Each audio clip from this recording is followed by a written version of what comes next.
Market లో invest చేసి మీ డబ్బులు డబుల్ చేసుకోవాలనుకుంటున్నారా? సుందరరామిరెడ్డి గారి లైవ్ సెమినార్ కి అటెండ్ అవ్వండి.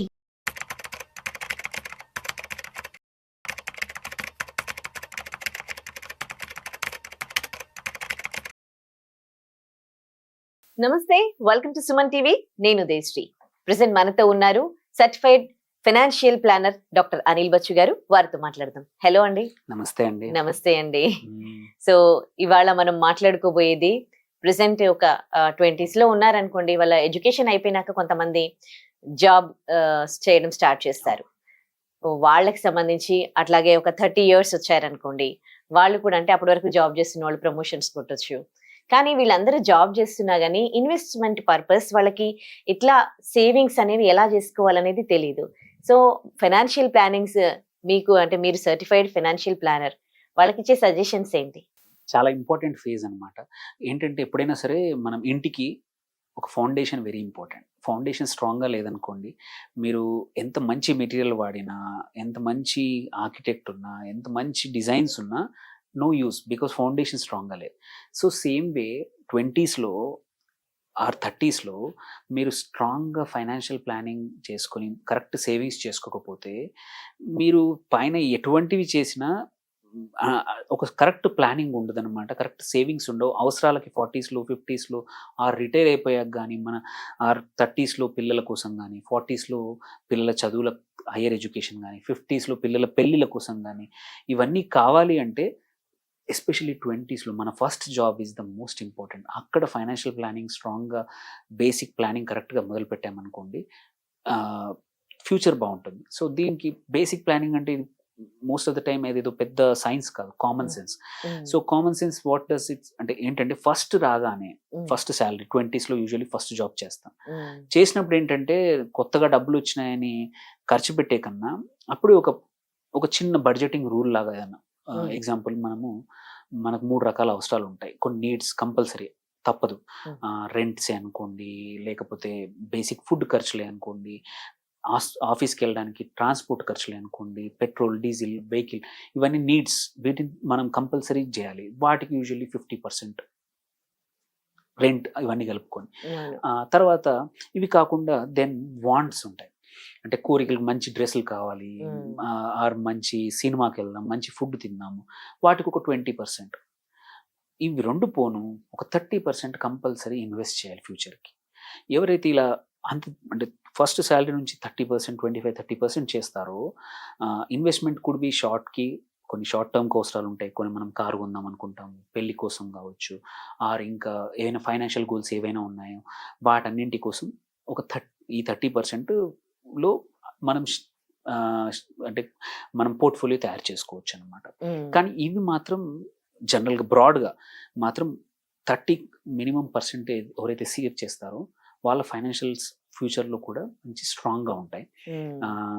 ఇది కాకపోతే ఏంటంటే ఇప్పుడు ఆపోజిట్ చూస్తున్నాం. 20sలోనే ఈ వచ్చే డబ్బులు ఫినిష్ చేస్తాము, దాని తర్వాత క్రెడిట్ కార్డులు వాడేస్తారు. సో ఈఎంఐస్ అన్ని మనం డిమ్ చేసేసుకొని ఫ్యూచర్ అర్నింగ్స్ని కూడా ఇప్పుడే స్పెండ్ చేస్తున్నాం. సో ఏమవుతుందంటే, ఫస్ట్ ఫర్గెట్ అబౌట్ నీ బడ్జెటింగ్ రూల్ వదిలేసి నువ్వు ఫ్యూచర్గా మనం వచ్చే డబ్బుల్ని కూడా ఇప్పుడే ఖర్చు పెట్టేస్తున్నాం. సో అలా కాకుండా, సో అండ్ ఇవన్నీ రీజన్స్, మెనీ రీజన్స్ ఉన్నాయి. వీటికి కారణాలు ఏంటంటే expectations, social pressure, peer pressure, Instagram pressure, ఆఫీస్లో వేరే వాళ్ళు చేస్తున్నారని. సో ఈ ప్రెషర్స్కి లొంగకుండా, ఆర్ ఫ్రెండ్స్, కజిన్స్ వీళ్ళు అది చేస్తున్నారు, ఇది చేస్తున్నారని. సో ఫస్ట్ థింగ్ అందుకే 20sలో కావాల్సింది ఏంటంటే, యూ నీడ్ టు నో. మన మైండ్ సెట్ ఏంటంటే నాకేం కావాలి అనేది నువ్వు క్లారిటీ ఉండాలి. సో డోంట్ జస్ట్ బికాజ్ ఒకరు వేరే వాళ్ళు చేస్తున్నారని వాళ్ళ లైఫ్ స్టైల్ని మనం కాపీ చేయకూడదు. Everybody's journey is different. ప్రతి ఒక్క ఫైనాన్షియల్ జర్నీ ప్రతి ఒక్కరికి, కొద్దిమందికి సపోర్ట్ ఉండొచ్చు పేరెంట్స్ నుంచి, కొద్దిమందికి పేరెంట్స్ నుంచి సపోర్ట్ ఉండకపోవచ్చు, కొద్దిమందికి ఆల్రెడీ మల్టిపుల్ స్ట్రీమ్స్ ఇన్కమ్ రావచ్చు, కొద్దిమందికి ఉండవు. సో దాన్ని బట్టి మన పొజిషన్ని బట్టి మన ఎయిమ్స్ ఏంటి, ఫైనాన్షియల్ గోల్స్ ఏంటి, what do we want to achieve. నేను ఇప్పుడు 22 ఉన్నాను, ఫస్ట్ జాబ్ వచ్చింది, ఇంజనీరింగ్ అయిపోయింది, ఒక జాబ్ వచ్చింది. నేను నెక్స్ట్ 5 yearsలో ఏం చేద్దాం అనుకుంటున్నాను, నెక్స్ట్ 10 yearsలో నాకు ఏం కావాలి. మేబీ 22 ఉన్నాను, ఒక అబ్బాయి అయితే నేను 27-28కి పెళ్లి చేసుకుంటాను, ఆ టయానికి ఎంత డబ్బులు కావాలి. ఒక అమ్మాయి అయితే ఎస్ నేను నేను నా పెళ్ళికి ఇంత డబ్బులు కావాలి, నా ఫ్యూచర్కి ఇంత డబ్బులు కావాలి. సో ప్రతి ఒక్కరు ఏంటంటే ఈ గోల్స్ పెట్టుకొని మనం ఎలా అయితే మన కెరియర్కి, మన స్టడీస్కి కూడా, ఎగ్జామ్స్కి మనం ఎలా ప్రిపేర్ అవుతామో, డబ్బులు వచ్చాక కూడా, రాకముందు ఎలా కష్టపడతామో వచ్చాక కూడా ఈక్వల్లీ కొంచెం టైం, వారంలో ఒక పావు గంట, అర్ధగంట మనం అన్నింటి కోసం ఇస్తాం. సోషల్ మీడియాలో రీల్స్ చూడడానికి, అవన్నీ okay good, but also give some time for your financials. Because అవన్నీ ఎప్పుడు వస్తాయి, నీ ఫైనాన్షియల్ సరిగ్గా ఉంటేనే రేపు నీ ఫ్యూచర్ ఉంటుంది. సో నీ ఫ్యూచర్స్, నువ్వు ఎంత కష్టపడ్డా వచ్చిన డబ్బుల్ని జాగ్రత్త పెట్టుకోకపోతే రేపు ఫ్యూచర్లో ఇబ్బంది పడతాం. ప్రతిసారి we need to either credit card, loans, personal loans అవి తీసుకోవాల్సి వస్తుంది. అవి రాకుండా ఉండాలంటే ఇఫ్ యువర్ క్లారిటీ నీకు ఉందనుకో, నా బడ్జెట్ నాకు ఇంతే పెడతాను, వాట్ ఎవర్ ఇట్ ఈస్, నా వాంట్స్, ఎస్ కోరికలు చంపుకోవాల్సిన అవసరం లేదు, ఎస్ ఆ 20%లోనే పెట్టుకుంటాను. నాకు వచ్చే లెట్సే నాకు 50,000 జీతం వస్తుంది, అందులో 20% అంటే ఒక 10,000. ఆ 10,000లో నేను సినిమాకి వెళ్తాను, ఆర్ ఎక్కడైనా ట్రిప్ వెళ్ళాలని వెళ్తాను, బట్టలు కొనుక్కుంటాను. So that sticking to your budget is the most first, making a budget, then sticking to a budget. Next comes the 30% ఏవైతే ఉన్నాయో ఇన్వెస్ట్ చేసుకోవడం. ఈ ఇన్వెస్ట్మెంట్లో కూడా ఏంటంటే ఫస్ట్ థింగ్ అందరూ చేయాల్సింది ఏంటంటే ఒక ఎమర్జెన్సీ సేవింగ్స్ అనేది ఒకటి క్రియేట్ చేసుకోవాలి, irrespective of whatever age. Generally we say, but ఆ హ్యాబిట్ 20sలో చేసుకుంటే ఇంకా మంచిది. ఎమర్జెన్సీ సేవింగ్స్ అంటే ఏంటి, ఒక 3 నుంచి 6 నెలలకు సరిపడా ఖర్చులు అవైలబుల్ ఉండాలి. ఎఫ్డీలోనే కానీ, క్యాష్లోనే కానీ, బ్యాంక్లో కానీ ఈజీగా అవైలబుల్ ఉండాలి. ఆర్ మ్యూచువల్ ఫండ్లో అయితే లిక్విడ్ ఫండ్స్లో, అంటే నెక్స్ట్ రేపు కావాలంటే విత్డ్రా చేసుకునేట్టు రెడీగా ఉండే అవకాశం. ఇది ఎంత కావాలంటే మినిమం 3 months, 6 months వరకు ఉంటే ఏంటంటే జాబ్ కానీ, ఇప్పుడున్న కరెంట్ సిచ్యువేషన్లో అందరికీ గవర్నమెంట్ జాబ్ కానీ, సెక్యూర్డ్ జాబ్స్ ఉండే అవకాశాలు లేవు. అలాంటప్పుడు ఏంటంటే ఇంకొకరిని అడగాల్సిన అవసరం లేకుండా 3 నుంచి 6 నెలలు నువ్వు రన్ చేసుకోవడానికి, ఇంకొక జాబ్ వెతుక్కోవడానికి, ఇంకో బిజినెస్ పెట్టుకోవడానికి కావాలనుకున్నా కానీ ఈ అమౌంట్ సరిపోతుంది. సో దీన్ని యూజువల్లీ మనం సేవ్, అంటే రిస్క్ తీసుకోవద్దు, బెట్టింగ్ అని లేకపోతే క్రిప్టో అని, ఇట్లాంటి డబ్బుల్ని క్రిప్టోకు అట్లాంటి వాటికి పెట్టకుండా ఎఫ్డిఓ, బ్యాంక్లోనో, లిక్విడ్ ఫండ్స్లోనో కొంచెం సేవ్ చేసే రూపంలో పెట్టుకోవాలి. ఇది అయిపోయాక once you have this emergency corpus of 3 to 6 months, ఎవరిని అడగకుండా నా లైఫ్ ఫ్యామిలీతో ఉన్నా, సింగిల్గా ఉన్నా నడుస్తుంది. Next is create medium term goals ఏంటి, వాటికి సరిపడా సేవ్ చేసుకో మంత్లీ. సో లెట్స్ సే నేను మీడియం టర్మ్లో ఒక కారు కొంటాను, నాకు ఒక 4 లక్షలు 5 లక్షలు కావాలి, ఒక 10 లక్షలు కావాలి, 6 లక్షలు కావాలి, దానికి సరిపడా లెట్స్ సే 5 yearsలో కొంటాను. ఎవ్రీ మంత్ నేను ఒక 2,000, 5,000 ఇన్వెస్ట్ చేస్తాను అక్కడి వరకు. సో ఇన్వెస్ట్మెంట్ చేయడానికి కూడా మన ఆప్షన్స్, ఒక్కొక్కరికి ఒక్కో ఆప్షన్స్. కొద్దిమంది మ్యూచువల్ ఫండ్స్, కొద్దిమంది ఎఫ్డీస్లో పెట్టుకుంటారు, కొద్దిమంది some people believe in gold. So నీకు ఏది నచ్చితే, నీ పర్పస్కి ఏది నచ్చితే, దెర్ ఇస్ నో, అంటే మనం కంపేర్ చేయొచ్చు ఈ యాసెట్కి, but most of the time ఏంటంటే మన రిస్క్ ప్రొఫైల్ని బట్టి మనం ఎక్కడ పెడతామని. కొద్దిమందికి గోల్డ్ నచ్చుద్ది, కొద్దిమందికి ల్యాండ్ నచ్చుద్ది, కొద్దిమందికి బంగారం, కొద్దిమందికి స్టాక్స్, కొద్దిమందికి mutual funds. It all depends on your choice. But investment choices ఉన్నప్పుడు నీ రిస్క్ ప్రొఫైల్ బట్టి నువ్వు చూస్ చేసుకొని, గోల్స్ కూడా medium term, long term would be ideally for maybe suppose కొత్తగా ఇంకా పెళ్ళి అవ్వలేదు అనుకోండి, సో పెళ్ళి అయ్యాక వచ్చే ఖర్చులే అనుకోండి, are let's one common long term irrespective of ఎవరికైనా సరే అందరికి ఉండాల్సింది రిటైర్మెంట్. సో పోస్ట్ 60 నాకు కావాలి. సో రిటైర్మెంట్కి వచ్చాక చివరిలో కన్నా మొదట్లో 2-3 వేలతో మొదలుపెట్టినా చాలు. ఇప్పుడు మనకు వచ్చే 50,000లో ఒక 3,000 నేను టచ్ చేయను, ఓన్లీ రిటైర్మెంట్ కోసం. అది ఎవ్రీ ఇయర్ పెంచుతాను నా శాలరీ పెరిగినా కొద్ది. సో నా శాలరీ ఇప్పుడు 50,000 నుంచి 60,000 వస్తే 3,000 నుంచి 4,000, 3,500 పెంచుకుంటూ పోతాను. ఈ డబ్బులు నేను ముట్టుకోను అని, అంత చిన్న అమౌంట్ కూడా ఓవర్ ఎ లాంగ్ పీరియడ్ చాలా పెద్ద అమౌంట్ అవుతుంది కాబట్టి, సో కొన్ని లాంగ్ టర్మ్కి, కొన్ని మీడియం టర్మ్కి మనం రకరకాల ఇన్వెస్ట్మెంట్ చేసుకొని ప్లాన్ చేసుకున్నాం అనుకో, ఇలా ప్లానింగ్ అనేది ఎంత తొందరగా మొదలు పెడితే అంత ఒక స్ట్రక్చర్డ్గా నీకు 30s విల్ బి సేఫర్.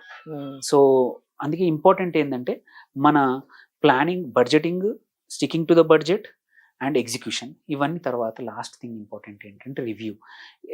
ఇప్పుడు మన జాబ్లో కానీ ఎక్కడైనా సరే మనం రివ్యూ చేసుకోవడం ఇంపార్టెంట్. ఎవ్రీ 6 monthsకి నా ఫైనాన్షియల్స్ ఎలా ఉన్నాయి కూర్చొని ఒక గంట కూర్చొని, కావాలంటే ఎవరైనా నీకు తెలియకపోతే నీ ఫ్రెండ్, నీ ఫ్యామిలీ, ఎవరు అనుభవం ఉన్న వాళ్ళు, ఆర్ ఒక ఫైనాన్షియల్ ప్లానర్, అడ్వైజర్, ఎవరితోనో కూర్చొని ఇలా ఉంది, వాట్ షాల్ ఐ డూ, నేను ఏం చేస్తే నా ఫైనాన్షియల్స్ ఇంప్రూవ్ అవుతాయి, నా సేవింగ్స్ ఇంప్రూవ్ అవుతాయి. మనం డాక్టర్కి ఆర్ మనం ఫిజికల్ హెల్త్ కోసం ఒక ట్రైనర్ దగ్గరికి వెళ్తాము, అడుగుతాం వాళ్ళని ఎలా ఇంప్రూవ్ చేసుకోవాలి. సేమ్ వే ఫైనాన్షియల్ హెల్త్ కూడా వెరీ ఇంపార్టెంట్. ద ఎర్లీ మనం చూస్తాం ఏంటంటే ఇంకొక కామన్ థింగ్ ఏంటంటే ఫైనాన్షియల్ ఇండిపెండెన్స్ అంటున్నారు ఈ కాలంలో, ఎఫ్ఐ. సో FIRE, సో అంటే రిటైర్ ఎర్లీ, Hmm.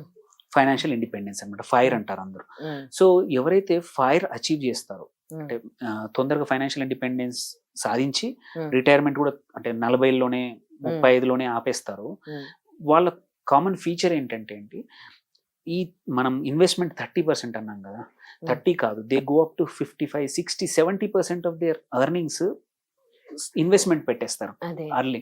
ఆ, సో 20sలోనే they create huge corpus. Um, 30-35 వరకు ఈ కార్పస్ గ్రో అయిపోయి that is sufficient to fund their retirement. నచ్చిన పని చేసుకుంటారనమాట 40sలో.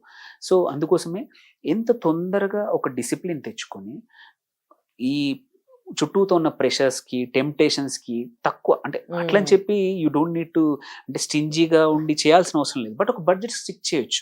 ఉమ్, నీకు కావాల్సినవి కొనుక్కో, నీకు తిరగాల్సిన but have a budget um, నీకున్నంతలో. జస్ట్ బికాస్ ఇప్పుడు మనం చూడొచ్చు వాళ్ళు పక్క వాళ్ళు పెద్ద కారు కొన్నారంటే వాళ్ళ ఇన్కమ్ బట్టి వాళ్ళు కొనుక్కొని ఉండొచ్చు. అవును. So don't copy somebody's lifestyle, Mm. Rather have your own this thing, be content. ఇక్కడ ఎవరిని జడ్జ్ చేయట్లేదు. అందరూ ఏంటంటే ఈ కంపారిజన్లో current generation it's quite common, but ఇప్పుడు వీళ్ళకి ఎక్కువ ప్రెషర్ అయిపోయింది సోషల్ మీడియా ద్వారా కానీ, ఉమ్, ప్రెషర్ ఎక్కువైంది కాబట్టి వర్క్ ప్లేస్లో ప్రెషర్. సో అంటే ఈ జడ్జ్మెంట్ కాకుండా మన మైండ్ సెట్ మార్చుకొని ఈ సేవింగ్స్ మైండ్ సెట్ ముందు నుంచి తెచ్చుకొని జస్ట్ ఇగ్నోర్ అంటే వేరే వాళ్ళు ఏమనుకుంటున్నారని పట్టించుకోకుండా నా లైఫ్ నా own plan, because everybody is unique. So నీ లైఫ్ ఈజ్ యూనిక్. నువ్వు వచ్చిన సర్కమ్స్టాన్సెస్, నువ్వు వచ్చిన చదివిన చదువు, నీ family background is unique to yours. Um, same way financial plan కూడా ఖర్చు పెట్టే పద్ధతి కానీ సేవింగ్ చేసే పద్ధతి కానీ ఇట్ డజంట్ నీడ్ అందరికీ ఒకే రకంగా కట్టగట్టాల్సిన అవసరం లేదు. నీ సొంతంగా నువ్వు చేసుకో. ఓకే. ఎవరైతే ఈ టెంప్టేషన్స్కి ఈ ప్రెషర్స్ తట్టుకొని నిలబడతారో వాళ్ళే యాక్చువల్లీ ఫైనాన్షియల్గా సక్సెస్ అవుతారు. మీరు చూస్తే ఎవరైతే సక్సెస్ఫుల్ ఆంటర్‌ప్రెన్యూర్స్ 30sలో 40sలో ఇప్పుడు ఉన్నారో ఉమ్, వేరే వాళ్ళని కాపీ చేయలేదు. అదే. వాళ్ళకు ఉన్నంతలో సేవ్ చేసుకొని ఒక ప్లాన్ క్రియేట్ చేసుకొని డబ్బులు కావాల్సిన, సపోజ్ 20sలో ఉన్న వ్యక్తి ఇప్పుడు నేను వేరే వాళ్ళ దగ్గర పనిచేస్తున్నాను, నేను ఒక 10 ఏళ్ళు పనిచేసాక సొంతంగా బిజినెస్ చేసుకోవాలి.